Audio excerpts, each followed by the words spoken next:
ஹாய்ங்க. நம்ம வீடியோ ரெகுலராக பார்க்குறவங்களுக்கு தெரிஞ்சிருக்கும். இன்றைக்கி வந்து சாட்டர்டே எங்கள் ஊரில் எப்போவுமே சந்தை போடுவாங்க. சரி, வெஜிடபிள் எல்லாம் வாங்கிட்டு வந்து வச்சாச்சு. கோதுமை மாவு வந்து கொஞ்சம் தீந்துருச்சுங்க. சரின்னு அதையும் போய் பாட்டி இருந்தப்பவே கோதுமை வந்து வாங்கி வச்சுருந்து க்ளீன் பண்ணி அலசி காய வச்சுருந்தாங்க. அதை அரைச்சிட்டு வந்து வச்சிடலாம் அப்படின்னு சொல்லிட்டு அரைச்சி வச்சிட்டோம். கொஞ்சம் ஹீட்டாக இருக்குமோ என்னமோன்னு பார்த்தேன். அங்கேயே ஆற வச்சு எடுத்ததுனால ஹீட் இல்லை, நார்மலாக தான் இருந்தது. சரி, வாங்கிட்டு வந்த வெஜிடபிள் எல்லாமே எடுத்து வச்சிடலாம் அப்படின்னு சொல்லிட்டு ஒன்று ஒன்றா தனித்தனியாக எடுத்து வச்சுட்ருந்தோம். பெருசாக எதுவும் வாங்கலை.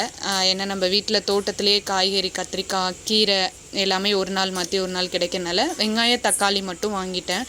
ஃப்ரூட்ஸ் வந்து தம்பிக்கு கொடுக்கணும் அப்படின்ட்டு தம்பிக்கு ரெட் பனானாவும் எனக்கு தேன் வாழை பிடிக்கும்னு சொல்லி வாங்கினோம். அந்த மாதுளம்பழம் வந்து அந்த அக்கா எப்போவுமே நாங்கள் ஃப்ரூட்ஸ் ரெகுலராக வாங்குறதுனால அவங்க இப்போ ஒரு பழம் எக்ஸ்ட்ரா ஃப்ரீயாக எங்களுக்கு கொடுத்துட்டாங்க.